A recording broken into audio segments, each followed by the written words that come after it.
reading here is that in 2000 that there was a eviction. In 2000, ma'am, I was born in 98. That would have made me 2 years old. So how do I have an eviction when I was 2? Lord.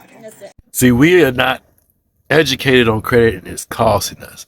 It's bad enough that his mom was putting her house and cars in his name, but nobody knew that a repo, an eviction, these items are only supposed to stay on your credit report for 7 years.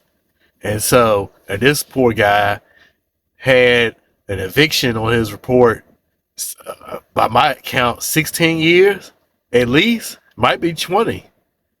And then he got repos on his credit report 10, 15 years.